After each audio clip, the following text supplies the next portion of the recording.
They say the left hand, it drop mountains. They say the right hand, be slaying dragons. The Untouchable True School Sports Empire proudly presents something the boxing games are missing. Hey, what's going on? It's your boy BT. I came here to talk some boxing with the thousands of True School Sports subscribers. All right, so really intriguing stuff coming out of the super middleweight division. There's a fight that's apparently in negotiations, and it could be happening soon. So I wanted to come give my early preliminary thoughts on it, just in case it does get made, just for documentation purposes. So you got two fighters. You got on one hand, you got a fighter in Osleys Iglesias, who is the danger man of the division. He's that new high risk, low reward, contender that doesn't have a big name yet, but everybody who's in the know in boxing knows that fighting him is an actual tough task. Beating him is a real task. He's as serious as a heart attack. He's a rangy southpaw power puncher from Cuba, kind of from the same cloth of a guy of another former super middleweight in David Morrell Jr. He's kind of in that build, right? He's in negotiations to fight Bruno Surace. Now Bruno Surace not quite as highly regarded as Iglesias in terms of talent, but we know Bruno has been an overachiever. We know Bruno is the guy that knocked out Jaime Munguia when he was supposed to knock out Jaime Munguia, and that's what got him relevancy in this division. Because Bruno doesn't come from a boxing hotbed. He's from France. They don't not a lot of top fighters these days come out of France.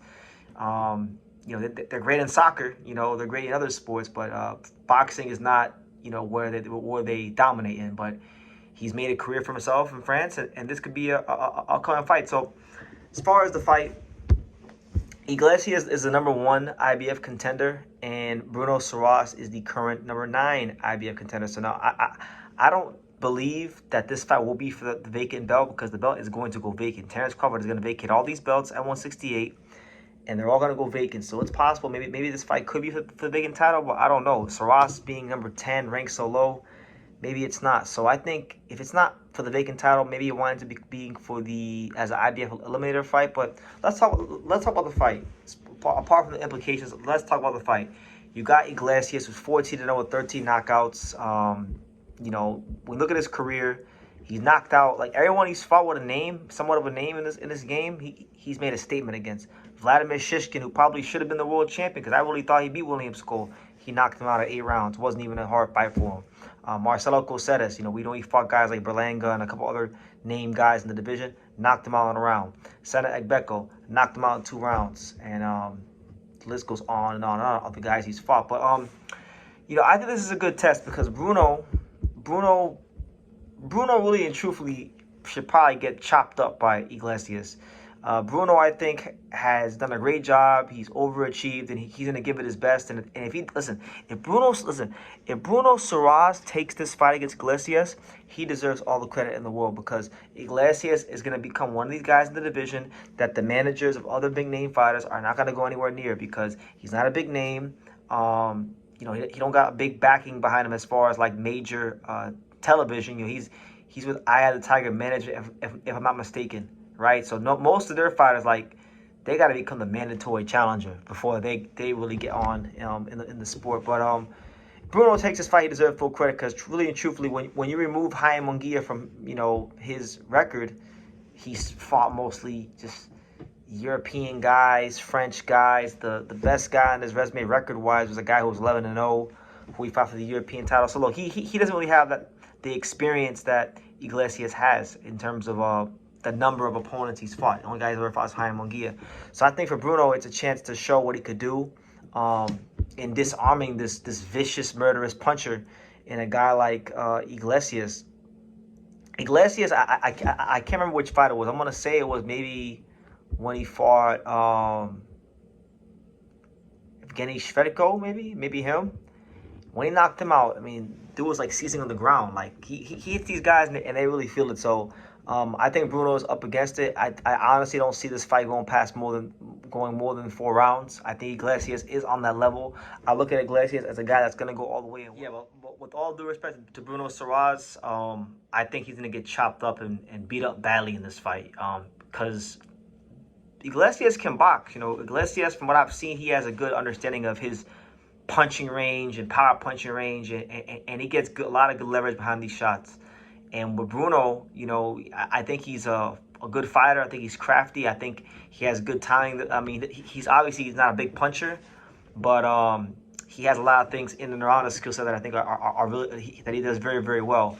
But if this goes past 4 rounds, I'll be very shocked. I think Iglesias is going to really beat the brakes off Bruno Surace. So if this fight does get done, I wish Bruno the best of luck because he's really going to need it. And as far as the rest of the super middleweight division, listen, this is the guy to watch out for. This is the guy that, you know, when you talk about who's the most dangerous guys in this division, this is the next guy. You know, him. I guarantee you won't hear any of the big names call him out. You know, even when he's champion, he might mess around and become like a Bakram where, you know, he has a belt and guys don't fight him. And of course, you know, if he wins the belt, it's probably going to be an IBF title. It's funny how it's always the IBF that gets these real champions, these guys like Bakram and Angelo Leo and these guys that really, you know, maybe they don't got the biggest name, maybe they don't do the most talking, but most of the time boxing, with the exception of like a William Skull, and maybe you could say like what, Vincenzo Gutierrez, you know, of course every sanctioning body has bad champions, but I mean the IBF champions are always seem to be the most avoided guys in the division. And I don't think it's just because of the 10-pound rehydration clause. I think it's because the fighters that hold the IBF title tend to be some of the most dangerous guys in boxing. But I digress.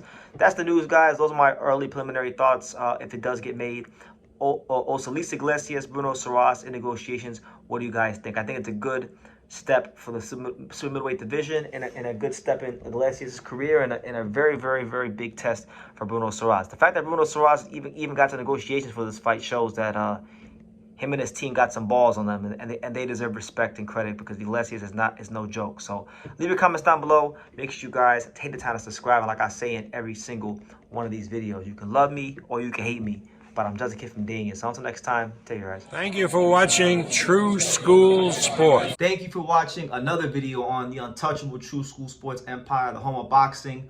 We're on the road to 100,000 subscribers, guys. So help us keep being great. Help us keep pushing out that real boxing content for the fine folks all around the world. And make sure you jab, you hook, you Mike Tyson, you Mayweather that subscribe button. Pops, show them how do they gotta hit the subscribe button. Pow!